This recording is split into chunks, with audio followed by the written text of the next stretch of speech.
Hi there. Today I'm going to be using this pillow as my patient. So when I show up to the scene, the first thing I'm going to do is make sure that the scene is safe. So I'm going to make sure it's safe for me and my partner. I'm going to check in with the weather. Right now it's pretty clear in Harvard, Massachusetts. I'm going to use BSI. Right now it looks like I have one patient, so I don't need any additional resources or apparatuses based on what I'm seeing right now. And I don't see any bystanders that I can ask for sample history for this patient. So I'm going to go ahead and make my general impression. Right now I see a 20-year-old male patient who is not moving, and he seems to have severe trauma from this car accident. So I'm going to have my partner take manual stabilization of the C-spine immediately just because of the mechanism of injury. In the meantime, I'm going to check the level of consciousness of this patient. So first of all, I can see he's not moving, so he's not alert, so I'm going to go in and use verbal stimuli. Excuse me, can you hear me? I'm an EMT, I'm with the fire department. He's not responding to verbal stimuli, so I'm going to go in with painful stimuli. Okay, he's not responding to painful stimuli, so I'm going to say that he's unresponsive. To begin with checking the ABCs, I'm going to use the modified jaw thrust technique, and I'm going to assess the breathing. Right now it seems pretty shallow and rapid, so I'm going to put in an OPA. I'm going to use a BVM on the patient, and I'm going to apply oxygen at 12 liters per minute 15 liters per minute at 12 to 20 breaths with 100% oxygen. I'm going to check to see if I need to suction the airway for any reason, like if there's blood in the mouth. Right now, I'm opening up the airway. I don't see any reason to suction it. I'm going to then go down to the neck. I'm going to look for jugular vein distension. And I'm going to look for any tracheal deviation that would be associated with problems related to breathing. Then going down from there, I'm going to take off any layers on the chest so I can fully expose the chest and look for any signs of trauma to the chest that would influence the ability to breathe. Right now I'm not seeing anything. Then I'm going to go ahead and check the central and peripheral pulse. So I'm going to check the pulse up here. And then down here, this is the arm, and I'm going to record that. And then as another part of checking the circulation of the patient, I'm going to go down the entire body like this, checking on my gloves to see if there's any blood to indicate excessive bleeding of this patient.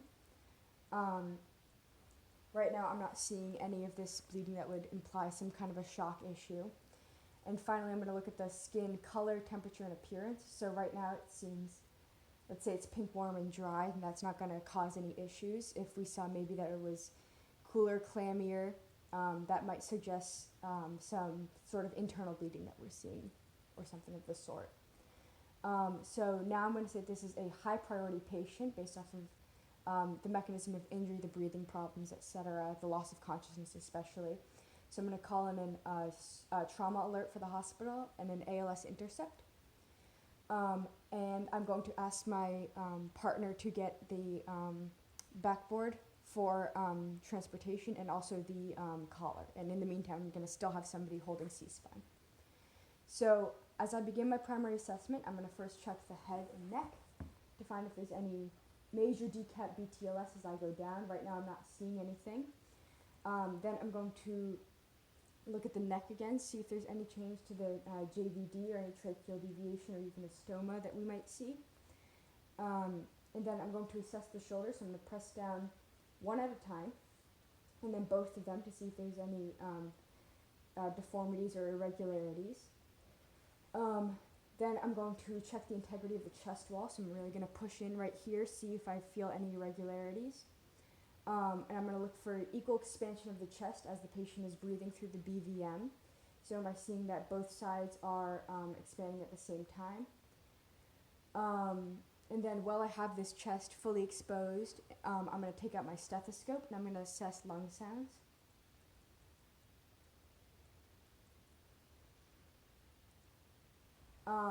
Then I'm going to, so I've just assessed lung sound. I'm going to assess the abdomen now going down. So I'm going to palpate like this to feel if there's any guarding that might suggest internal bleeding. Then I'm going to press in on the pelvis, kind of see if there's any crepulus, any deformities associated with the pelvis right now. And now I have the lower extremities, so I'm going to fully expose them. and I'm going to see if there are any major deformities of the legs. So in the video they explained that one of the femurs is a bit shorter than the others, so I'm going to make a note of that. And then I'm going to check the distal pulse of the patient. So at the foot, I'm taking the pulse, and at the foot over here, I'm taking the pulse, and again, the legs are fully exposed. And I'm going to do the same thing with the arms, where I kind of go down, and I see if there are any major issues. I take the pulse. The other arm, same thing, taking the pulse, checking for injuries. And then, now that I have my partner here with the backboard, I'm going to roll the patient over. I'm going to use this opportunity to check the posterior side of the patient to make sure that there aren't any major deformities concerning the spine. So I'm going to look down the back of the patient, and then I'm going to put them down on the stretcher, and I'm going to have my, at this point the patient would already have their collar on. So now I can begin transport, and in transport we're going to begin our secondary assessment. So going from head to toe, we're going to first check the orbitus. We're going to check if the eyes are pearl, so we're going to take out my flashlight. We're going to see if those pupils are expanding equally, if they're reacting appropriately to light. Then we're going to go down, check the nasal bones,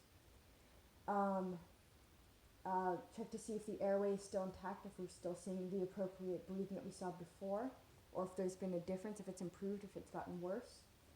We're going to look in the ears, see if there's any fluid, any bruising, again using that pen light.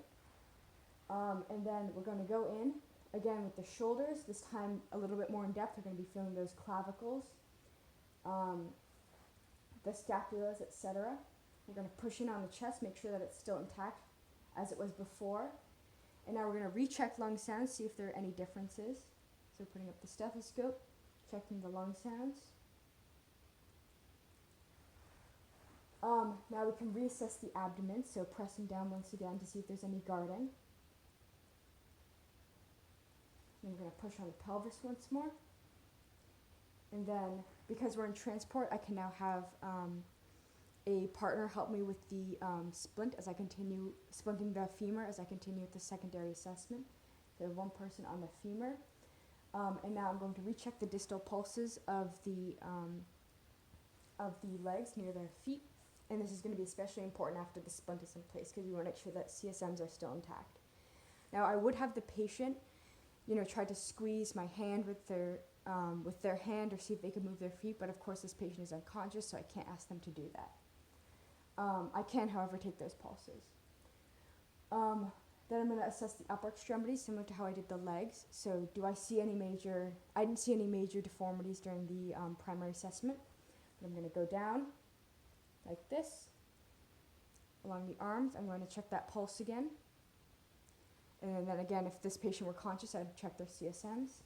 And then the other arm, going down, feeling for any irregularities, checking for any DCAT, BTLS. Check the distal pulse again. And then I'm going to take their skin, I'm going to check for tenting, that might imply some kind of dehydration. And I'm going to be checking for capillary refill. So it should take about 2 seconds after I press down to see the blood coming back. If not, then it looks like we might have a problem. Probably regarding circulation, which would make sense given the mechanism of injury. Then I'm also going to take this opportunity in transit to take the blood pressure. So I put on my stethoscope. I would take one of the arms, they're both not injured, but I'm going to go with this one.